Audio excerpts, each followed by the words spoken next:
주의 은혜. 말씀 위해서 잠깐 기도하겠습니다. 주의 성령께서 우리 가운데 임하셔서 우리의 마음을 열어 주옵소서. 말씀이 나뉘어지는 이 시간 우리에게 주신 주의 음성이 우리의 몸과 영혼, 우리 육신의 생명까지 새롭게 하는 진리의 생명의 빛이 되게 하여 주옵소서. 부족한 종을 주의 제단에 세우셨으니 사람의 것은 감추시고 오직 아버지의 말씀만 나누게 하옵소서. 주신 말씀과 우리 마음의 묵상이 온전히 여호와 하나님의 것 되게 하옵소서. 예수 그리스도 이름으로 기도합니다. 아멘. 오늘 말씀의 제목을 제가 Who are you? 이렇게 잡았습니다. 오늘 성경 본문에 세례 요한을 향해서 계속 던지는 질문입니다. 당신은 누구입니까? 라고 하는 질문이죠. 철학적으로 존재론적으로 이 질문에 답을 하려면 1시간 동안 자기 존재에 대한 설명을 하는 것만으로도 시간이 충분하지 않겠지만 저와 여러분이 혹시 누군가에게 Who are you? 이렇게 질문을 받게 되면 여러분 어떻게 답하십니까? 제가 지금 막 물어봤습니다. Who are you? 이렇게. 그럼 어떻게 답을 하시죠, 여러분? 이름을 얘기하세요. 이름을 말씀하실 수 있어요. 저는 유경환입니다. 네, 그렇게 답할 수 있고요. 또 어떻게 답하시겠어요? Who are you? 이렇게 하면 이렇게 자신이 없으시죠? 우리가 아주 예배당 큰 예배 세링에서 오랫동안 예배를 드려서 이 작은 예배 세링에서 예배 드려본 경험이 별로 없으니까 자꾸 이런 그 설교자와 회중 사이에 간극이 생겨났어요. 이게 뭐냐면 설교자가 질문하면 많은 분들이 rhetorical question, 그냥 물어보는 질문이고 설교자가 알아서 대답하는 거라고 설교상에서 생각할 때가 많거든요. 근데 저는 대답을 기다릴 때가 많습니다. 그리고 제가 묻는 질문에는 정답이 없을 때가 많습니다. 그러니까 이게 무슨 틀린 답이 있고 맞는 답이 있는 게 아니니까 그냥 편안하게 대답을 하시면 되는데 부담을 갖지 마시고 Who are you? 이렇게 물어보면 여러분 뭐라고 대답하시겠어요? 사실 뭐라고요? 다시요? 이름, 또 기독교인이다, 또 어디서 태어났다 나는, 또 누구 엄마. 그렇죠. 네. 여러분 Who are you?라고 하는 이 질문은 사실 굉장히 중요한 질문입니다. 왜냐하면 내가 누구인지를 물어보는 거거든요. 내가 누구인지를. 세상 사람들이 여러분에게 관심이 없는 것처럼 보여지지만 사실 우리 주위에 있는 많은 사람들은 내가 누구인지에 대한 관심을 가지고 있습니다. 왜냐하면 그 사람들은 여러분과 관계를 맺고 있기 때문에 이 질문을 하기 때문입니다. 사실 Who are you? 라고 하는 질문은 지나가는 사람이 그냥 물어보기에는 너무 뜬금없지 않나요? 그죠? 갑자기 길거리 지나가다 어떤 사람이, 그러니까 저와 여러분 전혀 모르는 사람이 저한테 Who are you? 이렇게 물어보면 굉장히 부정적인 그런 뉘앙스가 그 질문에 담겨 있을 수 있잖아요.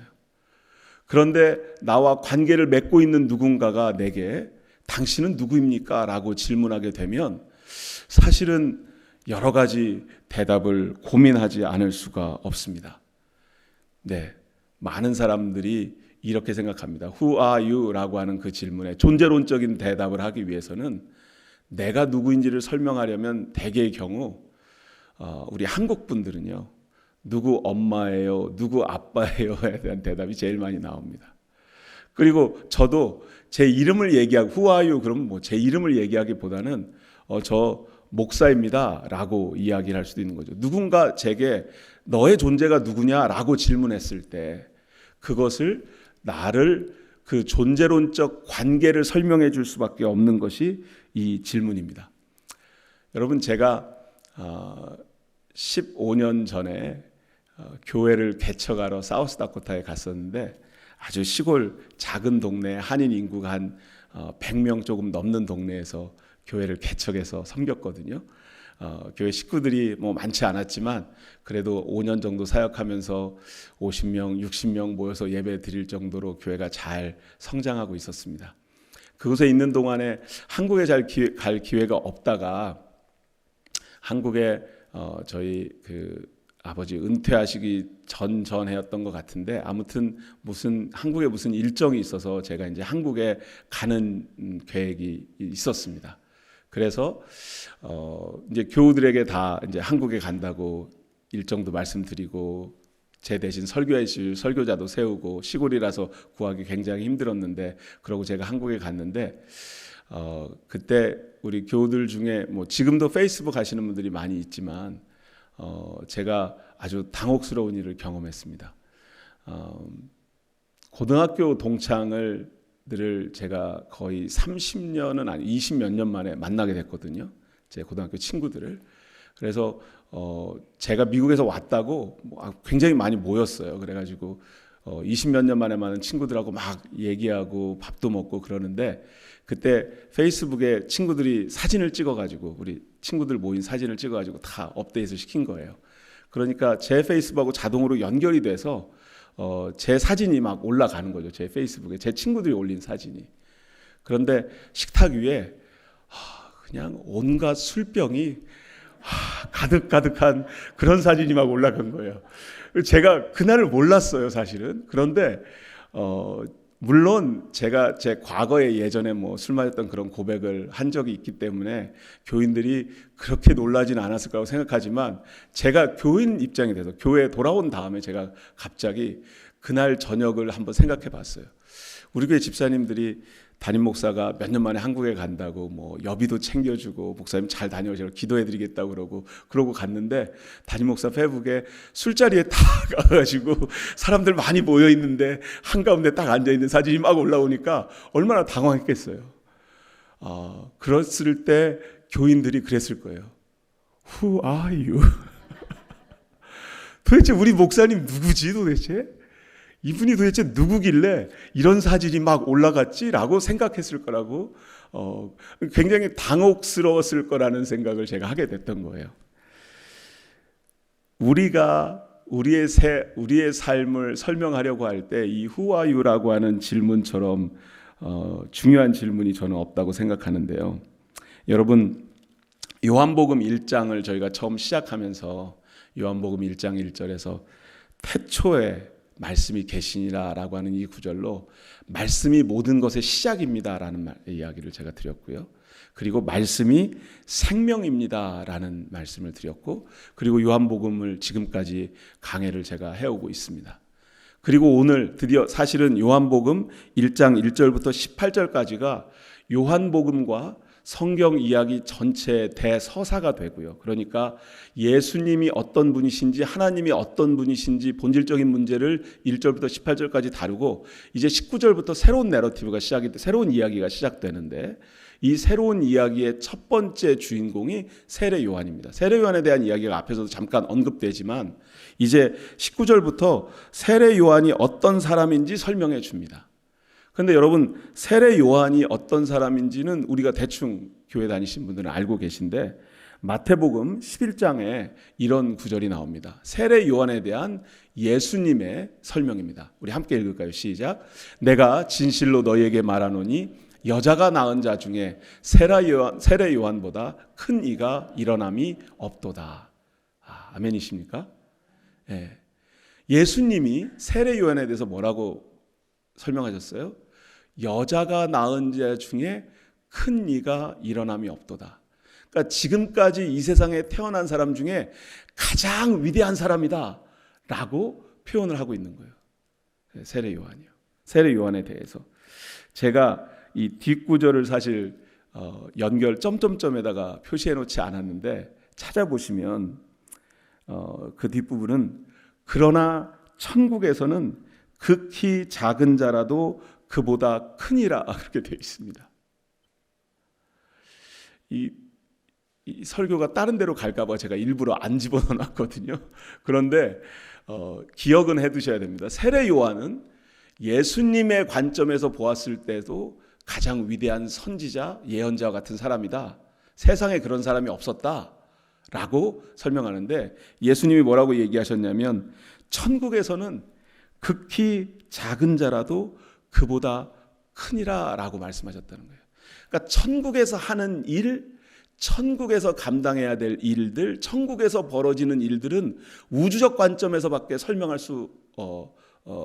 수밖에 없기 때문에 이 땅에서 우리가 육신을 입고 살아가는 동안에 벌어지는 일, 감당하는 일보다 훨씬 더 위대한 일이 남아 있을 거라는 거예요.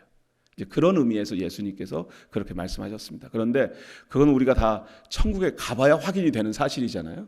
그러니까 그걸 가지고 저희가 뭐 논쟁할 시간은 없고, 오늘은 여기까지만이죠. 여자가 낳은 자 중에 가장 위대한 사람이었다는 거예요. 세례 요한이요. 그러면 그 세례 요한에 대한 질문과 세례 요한이 누군지에 대한 질문과 그 답을 오늘 본문 말씀을 통해서 저희들이 한번 확인해 보겠습니다. 19절, 20절, 21절 말씀 우리가 함께 다시 읽겠습니다. 시작. 유대인들이 예루살렘에서 제사장들과 레위인들을 요한에게 보내어 내가 누구냐 물을 때 요한의 증언이 이러하니라. 요한이 드러내어 말하고 숨기지 아니하니 드러내어 하는 말이 나는 그리스도가 아니라 한데, 또 묻되 그러면 누구냐 내가 엘리야냐 이르되 나는 아니라, 또 묻되 내가 그 선지자냐 대답하되 아니라. 세례 요한에게 물어보는 사람들은 제사장들과 레위인들이었어요. 그러니까 종교 지도자들이었던 거죠. 종교 지도자들이 예루살렘에서 오늘 본문의 맨 마지막에 보면 요단강편 베다니라고 하는 동네 이름이 나오는데, 이 베다니는 요단강 건너가기 전에 있는 베다니와 다른 동네일 거라고 추정돼서 저희가 어딘지 정확히 잘 모릅니다. 무슨 얘기냐면 강 건너편에 광야의 어딘가에 정도가 되는 거죠.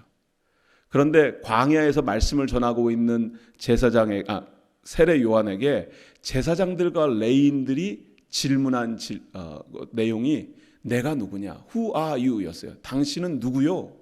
새 번역은 그렇게 번역했거든요. 당신은 누구인가? 오늘 저희 질문의 가장 본질적인 내용이죠. 그런데 세례 요한이 분명하게 답합니다. 드러내어 말하고 숨기지 아니하니, 무슨 얘기냐면 이거는 자기가 누구인지를 감출 문제가 아니에요. 이거는. 그래서 나는 그리스도가 아니다라고 얘기합니다. 여기서 그리스도가 아니라라고 세례 요한과 유대인들 리더들이 대화했었던 언어는 아람어였을 거라고 생각을 합니다. 왜냐하면 이미 히브리 사람들이 성경을 읽는 데만 사용하고 있었고 일상적으로는 사용하지 않고 있었을 때거든요. 그러니까 언어로서의 생명이 이미 없는 언어였어요. 히브리어 자체가. 그러니까 히브리어 성경을 읽는 사람들, 아주 유대인들 중에서도 지식인들만 알고 있었어요.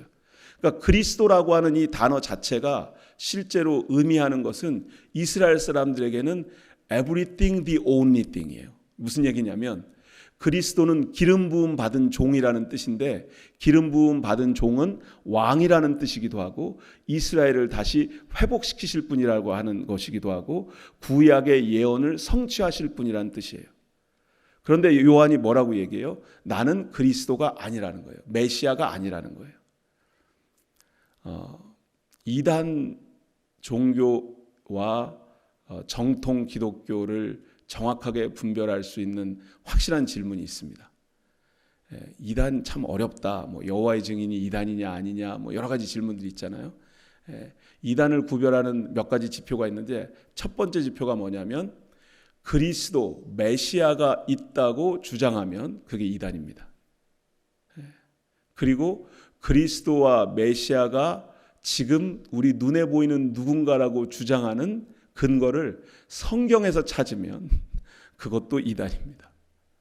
그리고 그 성경을 일부만 인용하고 전체적으로 가르치지 않는 사람들도 이단입니다. 그런데 내가 누구냐라고 하는 이 질문이 나왔을 때 이스라엘 사람들 중에는 구약부터 신약 시대로 넘어가는 암흑기 예언자와 선지자들이 없었던 그 시대를 끝내는 예언자가, 새로운 예언자가 등장했다고 믿었던 거예요. 그렇기 때문에 세례 요한에게 와서 당신이 누구입니까? 라고 질문한 이스라엘 사람들은, 종교 지도자들은 세례 요한이 혹시라도 메시아라면 내 인생의 운명만 바꿔주는 것이 아니라 우리 민족의 운명을 바꾸어줄 사람이라면 이라는 기대를 가지고 온 거예요. 그런데 아니라고 대답하죠. 엘리야냐? 또 아니라고 얘기해요. 엘리야는 회개의 메시지를 전하는 선지자였어요. 또 그 선지자냐라고 하는 그 질문도 또 앞에 있는 그리스도 메시아와 연결되는 질문이었을 거라고 생각합니다. 그런데 세례 요한은 분명히 자기가 그런 사람이 아니라고 대답을 하는 거죠. 제가 이런 생각을 해봤습니다. 지난 한 주간 이 말씀을 가지고 씨름하다가 당신은 누구입니까? 라고 하는 이 질문에 내가 답을 하기 위해서는 내가 어떤 사람이 아닌지를 분명하게 이야기하는 것부터 시작해야 되겠구나. 세례 요한이 그렇게 했잖아요. 내가 그리스도가 아니다. 내가 엘리야가 아니다. 내가 선지자가 아니다. 당신들이 기다리던 사람이 아니다라고 이야기하고 있는 거죠. 여러분은 교회에서 교회가 여러분에게 맡긴 직분이 있지 않습니까? 장로님도 있고 권사님도 있고 집사님도 있고 교회 직분들을 가지고 계신데 여러분 누군가가 당신이 장로입니까? 라고 이렇게 딱 물어보면 우리 장로님들 기분이 어떠실 것 같아요? 분위기상 별로 좋은 질문 같지가 않아요. 그렇죠? 당신 누구입니까? 라고 하는 질문에다 이렇게 직분을 딱 집어넣어서 얘기할 때는 당신에게 그런 자격이 있습니까? 라고 질문하는 거잖아요. 그때 나는 장로가 아닙니다. 라고 대답하시면 큰일 납니다. 아니 장로님이신데 교회에서 직분을 받은 장로신데 내가 장로가 아닙니다. 아니 나 피곤해서요. 힘들어서요. 장로 안 할래요. 이렇게 말씀하시면 아주 곤란하죠. 아주 곤란한 이유는 하나님께서 여러분에게 이 직분을 맡기셨다고 믿기 때문입니다. 그런데 내가 어떤 사람이 아닙니다라고 이야기해야 될 때가 있다는 거예요. 또 다른 데로 가면 안 돼서 짧게 말씀드리면 제가 술 이야기를 했는데 저는 술을 마시는 것이 우리 구원의 문제를 결정한다고 생각하지 않습니다. 그래서 금주 금연을 교회에서 율법으로 가르치는 것에 반대합니다. 그렇다고 해서 금주 금연을 율법으로 가르치는 것을 제가 반대한다고 해서 금주 금연을 교회에서 가르치거나 장려하는 것을 피해야 된다고 생각하지도 않습니다. 왜냐하면 제가 경험해 보니까 하나님의 말씀에 감동이 있게 되면 성령의 역사하심을 통해서 술과 담배를 끊는 사람들을 제가 많이 만났거든요. 교회 안에서. 무슨 얘기냐면 내가 아닙니다. 아닌 것을 아니라고 이야기할 수 있는 존재론적 고백이 우리의 삶을 완전히 바꿔버릴 때가 있다는 거예요. 아니 술, 담배를 끊어야만 사람이 바뀐다는 뜻은 아닙니다. 하지만 그렇게 바뀌는 역사가 일어나게 된다는 거죠. 그래서 내가 아닙니다. 내가 무엇을 안 합니다. 라고 선언하는 것은 굉장히 중요한 의미가 있는 특히 크리스찬에게는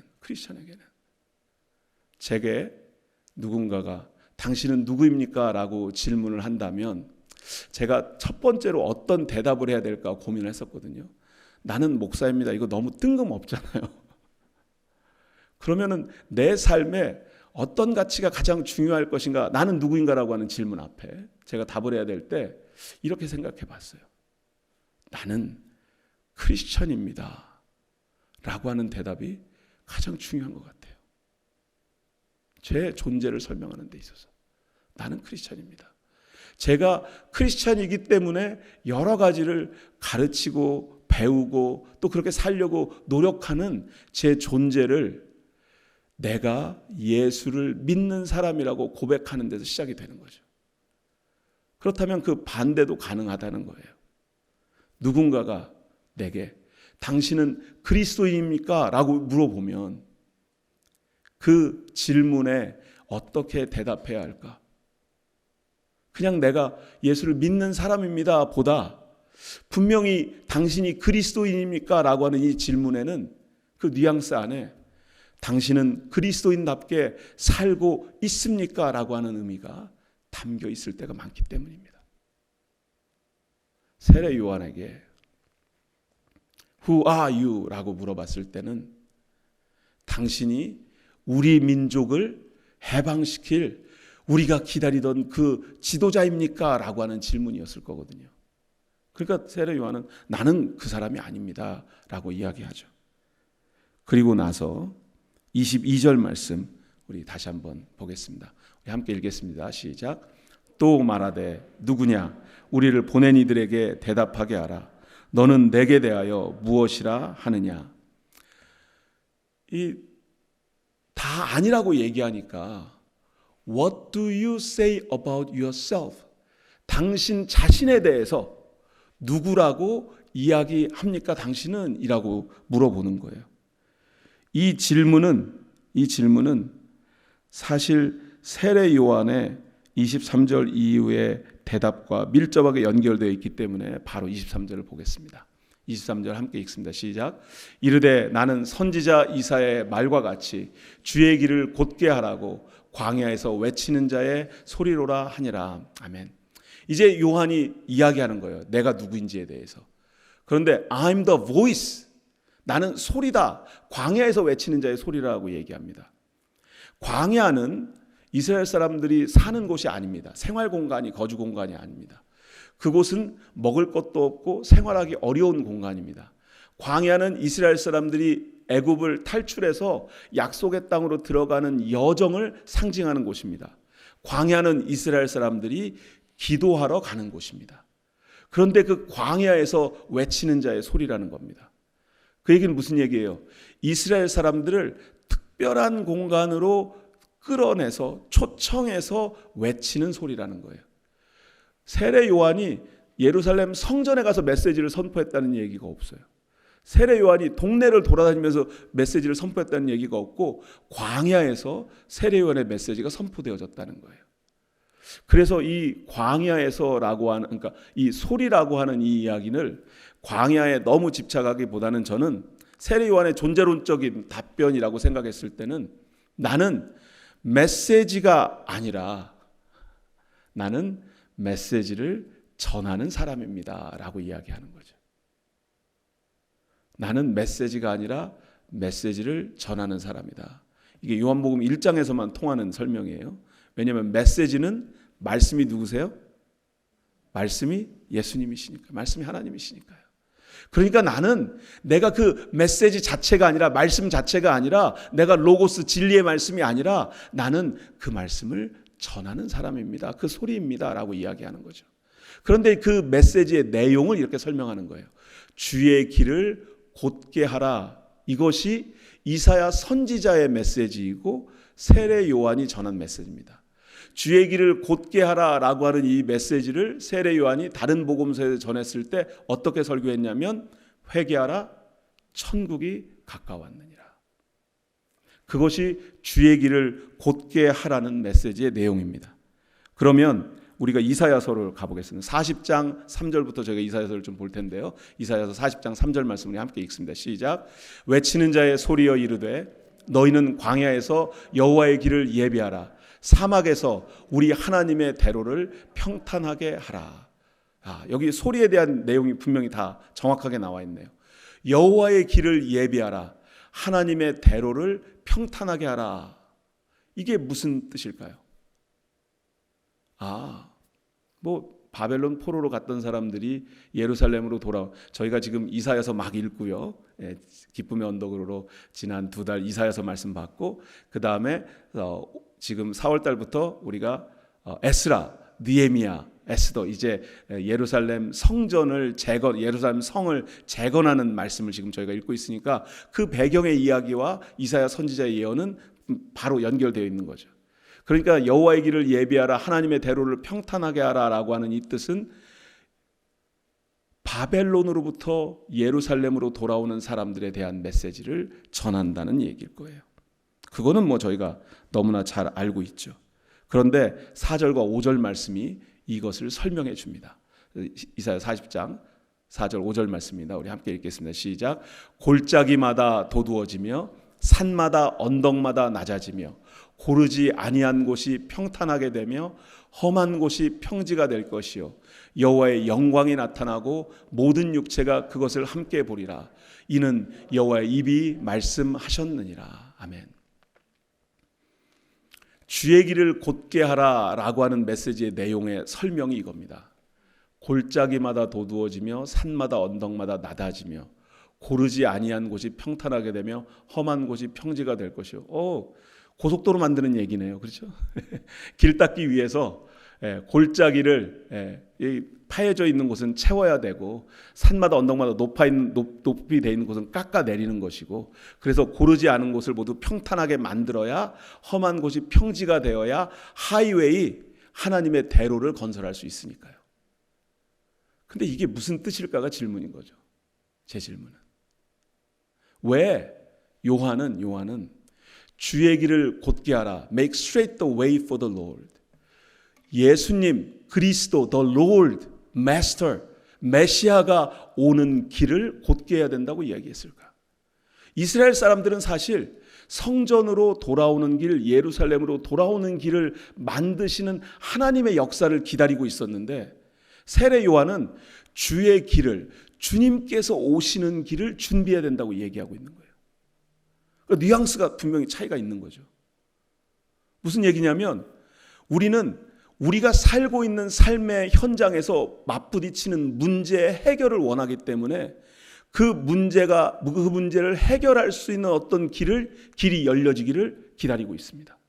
그러니까 바벨론 포로 시대를 살고 있는 사람들은 그 지긋지긋한 외국의 이민 노동자 생활을 청산하고 이제 우리 조국, 고국으로 돌아가서 그곳에서 하나님께 예배드리고 싶다, 그런 꿈을 가지고 있었다. 그러니까 그 사람들을 위해서 길을 평탄하게 하는 일을 하나님께서 이사야 선지자를 통해서 선포해 주셨다라고 우리는 이해할 수 있는데, 세례 요한의 설명은 주님께서 오시는 길을 곧게 해야 된다고 설명하고 있다는 거예요.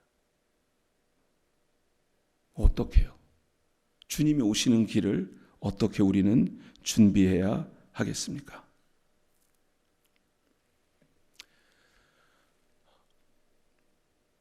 여러분, 자녀를 위해서 기도할 때 여러분 기도 제목 중에 우리 아이가 하나님을 꼭 만났으면 좋겠어요, 이렇게 기도하시는 부모님들 많이 있지 않으십니까? 저도 그렇게 기도합니다. 목회자 가정에서 태어난 자녀들이라고 해서 하나님을 만난 영적 체험이 다 있는 게 아니고요. 그리고 또 그런 체험이 있었다 할지라도 그 기억을 잊어가는 아이들도 있습니다.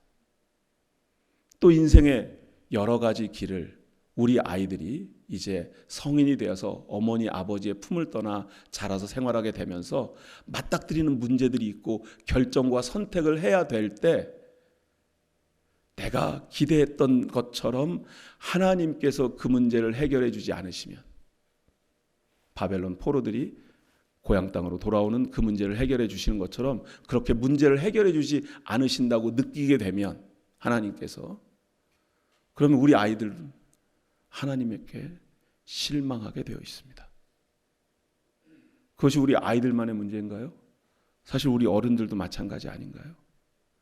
우리가 하나님을 만난 적이 없어서가 아니라 하나님을 우리 주님으로 고백한 경험이 없어서가 아니라, 경험하고 고백한 적은 있었지만 내가 오늘 지금 내 삶의 현장에서 예수 그리스도와 동행하고 있음을 고백하는 게 쉽지 않아요.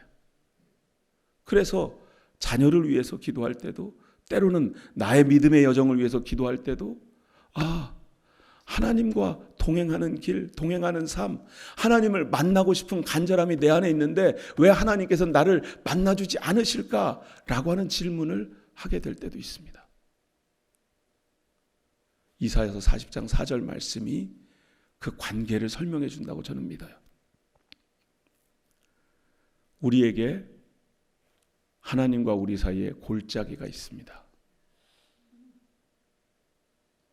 그 골짜기가 메워지기 전에는 하나님과 우리가 만날 수가 없는 거예요. 때로는 하나님과 우리 사이에 산과 언덕이 있어요. 가로막고 있는 게 있어요. 그 산과 언덕을 넘어가지 않고서는 하나님을 만날 수가 없어요. 때로는 우리가 걸어가는 길이 가시밭길처럼 돌짝밭길처럼 걸어가기가 너무 힘들어요. 그래서 그 길을 걸어가다가 포기하기도 쉽고 좌절하고 실망할 때도 있는 거죠. 또 내 주위에 있는 사람들을 돌아볼 때마다 예수 30년 40년 믿은 사람들도 보니까 그냥 좀 힘들고 어려운 일 만나면 신앙이고 나발이고 다 포기하고 그냥 저렇게 그냥 대충대충 사는 것 같은데 나는 예수 믿은 지 이제 10년도 채 안 됐는데 내가 어떻게 이런 문제를 만나면 내가 어떻게 하나님을 믿을 수 있겠어? 하나님을 내가 어떻게 하나님이 나의 삶에 동행해 주신다고 내 인생의 생명의 주인이라고 고백할 수 있겠어? 라고 우리는 생각할 때가 종종 있습니다. 그때 이사야서 40장 6, 7, 8절 말씀을 기억하십시오. 함께 읽겠습니다. 시작. 말하는 자의 소리여 이르되 외치라. 대답하되 내가 무엇이라 외치리이까 하니 이르되 모든 육체는 풀이요 그의 모든 아름다움은 들의 꽃과 같으니 풀은 마르고 꽃은 시들은 여호와의 기운이 그 위에 불미라. 이 백성은 실로 풀이로다. 풀은 마르고 꽃은 시드나 우리 하나님의 말씀은 영원히 서리라 하라. 아멘이십니까? 내가 무엇이라 외치리이까 말하는 자의 소리 이렇게 이르니까 육체는 풀이고 그 아름다움은 들의 꽃과 같아서 풀은 마르고 꽃은 시들어 버리는데 여호와의 기운이 그 위에 분다라고 되어 있어요. 이 여호와의 기운, 구약 성경에 나오는 기운이라는 단어는 거의 다 항상 루하의 바람이라고 하는 단어와 연결이 되어지는데 이 단어는 성령의 역사를 뜻합니다. 그러니까 성령께서 역사하신다. 그런데 백성은 실로 풀이로다. 마른 풀과 같아서 성령께서 그 위에 바람처럼 역사하시면 그 풀은 움직이게 되어 있어요. 그런데 그것이 우리 인생의 모습인데 8절 말씀이 결론이죠. 풀은 마르고 꽃은 시드나 우리 하나님의 말씀은 영원히 서리라 하라. 아멘이십니까? 하나님의 말씀은 영원히 서리라. 이게 무슨 뜻이죠? 하나님의 말씀은 영원하다. 하나님의 말씀은 변함없다. 하나님의 말씀은 내게 진리의 말씀이다 라고 하는 뜻이죠. 그런데 이 하나님의 말씀이라고 하는 이 단어 안에는 반드시 약속이라는 의미가 담겨져 있습니다. 그러니까 하나님의 말씀이 약속하고 있는 그 말씀대로 이루어질 것을 나는 믿습니다 라고 하는 고백이 우리 하나님의 말씀은 영원히 서리라 라고 하는 뜻이에요. 저와 여러분의 믿음의 여정 가운데 하나님의 말씀에 대해서 질문하고 의심하게 될 때마다 하나님의 말씀이 변하지 않고 영원히 서 있는 것을 믿으시기 바랍니다. 그 말씀이 이루어지는 것을 믿으시기 바랍니다. 그래서 9절 말씀에 이렇게 설명합니다. 이사야 40장 9절 말씀입니다. 마지막 절입니다. 시작.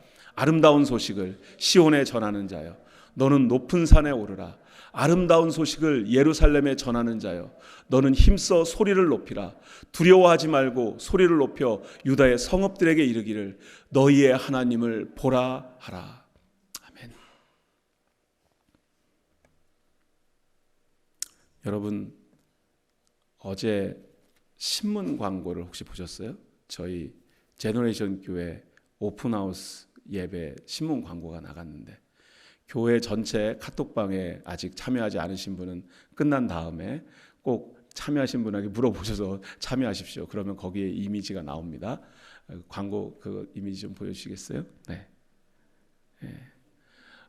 왼쪽 광고가 먼저 들어갔고 다음 주에는 이제 오른쪽 광고가 들어간다고 합니다. 왼쪽에 있는 애는 민서요. 민서. 오른쪽에 있는 애는 용빈이. 용준이 동생 용빈이군요. 맞나요? 용빈이. 우리 교회 애들 아이들 둘 사진이 있네요. 그런데 여기에 제목이 당신이 더 행복했으면 좋겠습니다라고 되어 있어요.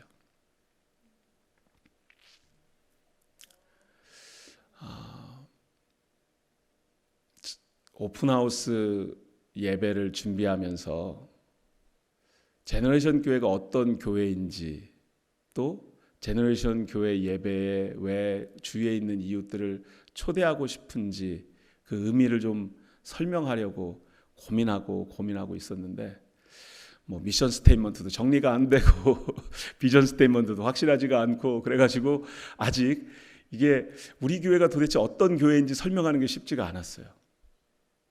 근데 기도하다가 이 부활절 앞두고 저희가 이 마지막 한 주간 제가 기도하던 중에 당신이 더 행복했으면 좋겠습니다라고 하는 옛날 그 광고 카피가 한국에 있는 어떤 전도단체에서 사용했던 광고 카피가 떠올랐어요. 사실은 영어 번역으로 Be happy with Jesus 이렇게 해놨는데, 이것도 길어져서 더 설명은 안 하고요. 아무튼 해피보다는 조금 더 강한 blessing의 의미가 있는 행복인데, 더 행복했으면 좋겠습니다.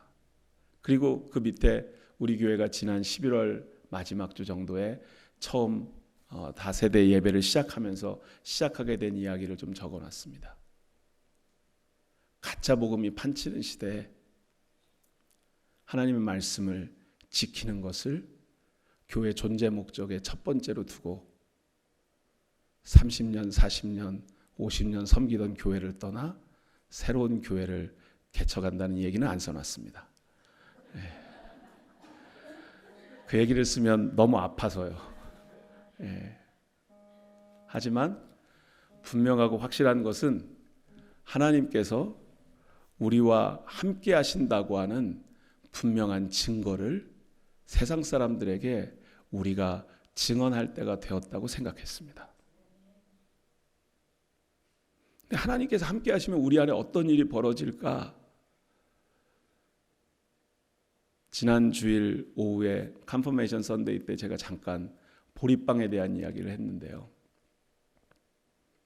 제가 컨퍼메이션 끝나는 클래스 아이들에게 선물을 좀 줘야 될 것 같은데 무슨 선물을 줘야 될지 잘 모르겠는 거예요. 또 첫 번째 오픈하우스 예배를 준비하면서 뭐 기념품을 줬으면 좋겠는데 무슨 선물을 주는 게 좋을지 잘 모르겠다. 뭐 그런 말씀들 하셔서 예산을 얼마를 세울지, 어떤 기프트가 좋을지 막 찾아보고, 제가 AI한테 심지어 물어보기도 했다니까요. 어린아이들에게 좋은 선물은 뭡니까? 제가 그것도 물어보고, 교회 창립 감사주일 기념 선물은 뭐가 좋을까? 뭐 이런 것도 제가 AI한테 물어보고 그랬는데 대답이 정말 신통치가 않았어요. 그런데 금요일날 금식하다가 배가 고프니까 뭔가 먹을 것이 생각이 났는데 보리빵이 떠오른 거예요. 보리떡 5개 이야기가 떠올랐어요.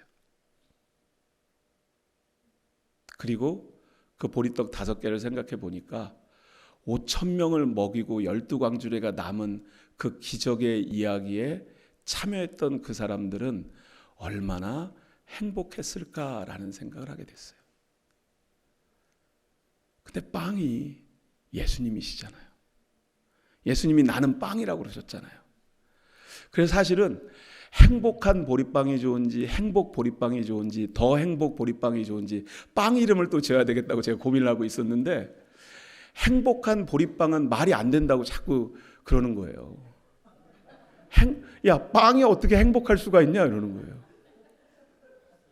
그렇잖아요. 그런데 여러분, 빵이신 예수님은 행복하신 거예요. 왜요? 내 몸을 나누어서 생명을 주니까요. 내가 찢어지지만 행복하단 말이에요. 근데 여러분, 교회가 어떤 공동체예요? Who are you? 라고 누군가 여러분에게 물어본다면 I am the church. 내가 교회입니다. 라고 우리는 대답할 수 있어야 한다. 저는 그렇게 믿습니다. You and I, we are the church. 우리가 교회입니다. 왜냐하면 교회는 예수 그리스도의 지체, 몸이기 때문입니다. 그래서 저와 여러분은 반드시 행복해야만 합니다. 왜냐하면 예수님께서 우리와 함께 하시기 때문입니다. 그리고 그 예수님께서 자신의 몸을 나누어서 우리에게 먹여주시면서 말씀하십니다. 나는 내 몸을 찢어서라도 너희들이 행복하기를 원한다. 그러니 이 떡을, 이 빵을 받아 먹고 내가 너희와 함께하는 것을 믿어라 라고 성찬을 나눌 때마다 우리에게 다시 리마인드 시켜주십니다. 교회는 어떤 공동체입니까? 우리는 누구입니까? 우리는 행복합니까? 여러분, 플레전 힐로 지날 때마다 안 행복하시죠? 기쁨의 언덕의 길 이름이 그런데 그 길을 지날 때마다 하나도 안 행복해요. 왜냐하면 그곳에 아픔과 상처가 있기 때문입니다. 그런데 그곳에 아픔과 상처가 있는 여러분을 이곳으로 하나님께서 초대하신 이유는 여러분이 행복해지기를 원하기 때문이라는 겁니다. 여러분이 행복하셔야만 합니다. 여러분이 행복하지 않다면 저와 여러분은 지금 wrong place and wrong business and we are doing it. 지금 잘못된 장소에서 잘못된 비즈니스를 하고 있는 겁니다. 그래서 저와 여러분이 오픈하우스 예배를 준비하는 이 과정에서 정말 더 행복해질 수 있기를 바랍니다.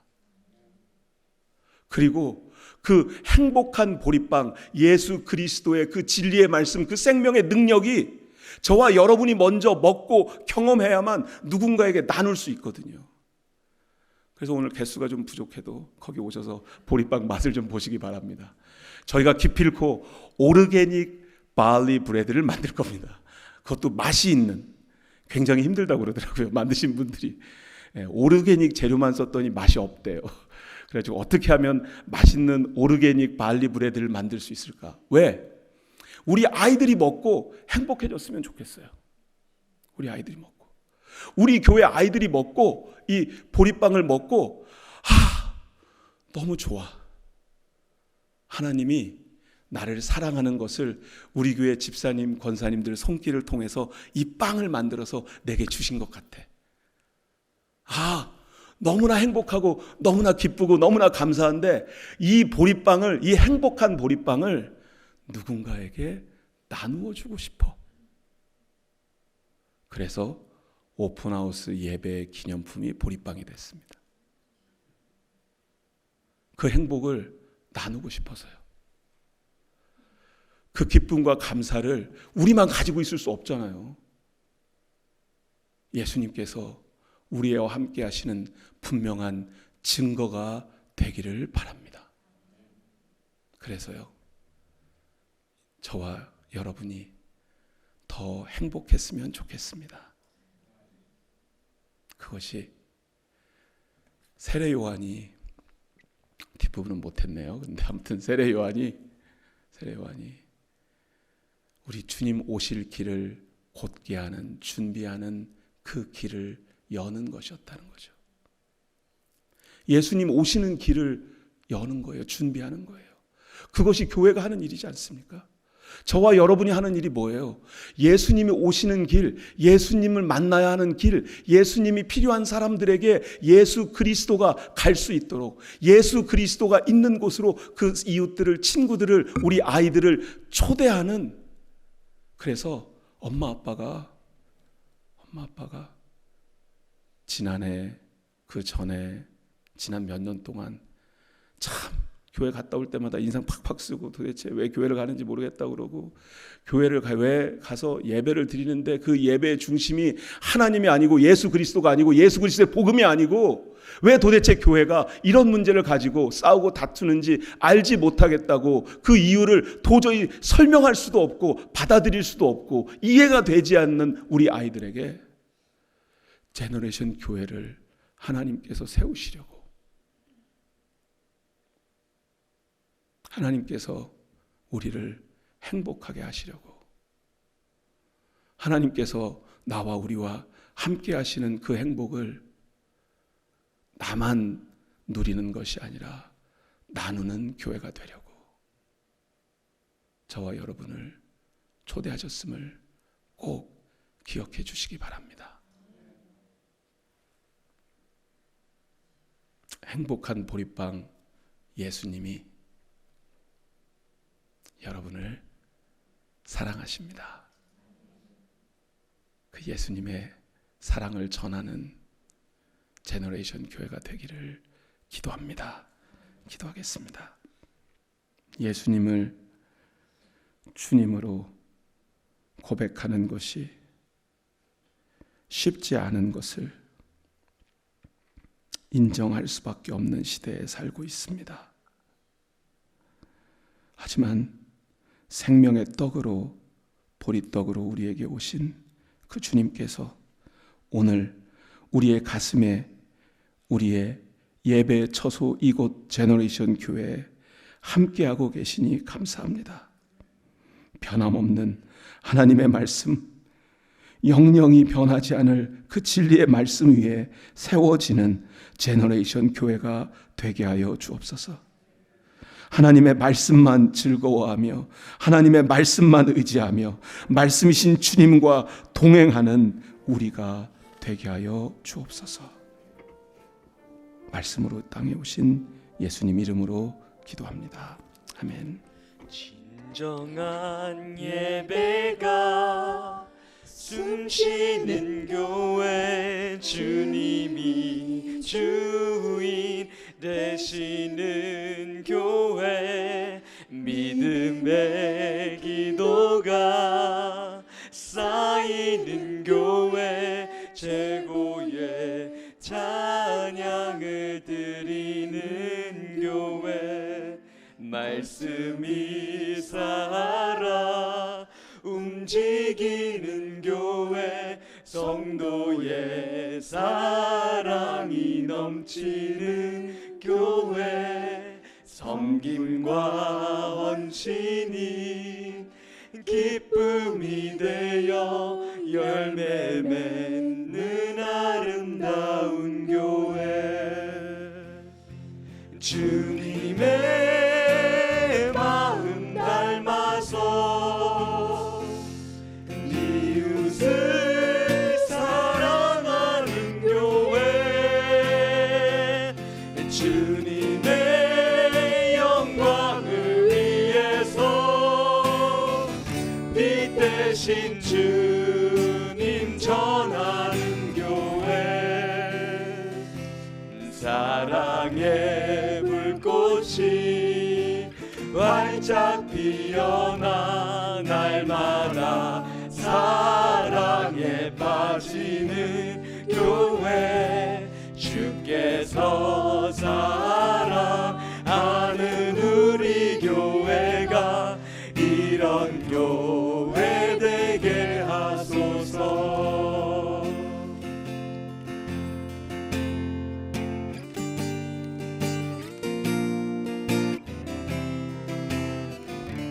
여호와는 내게 복 주시고 너를 지키시기를 원하며, 여호와는 그 얼굴을 내게 비추사 은혜 베푸시기를 원하며, 여호와는 그 얼굴을 내게로 향하여 드사 평강 주시기를 원하노라.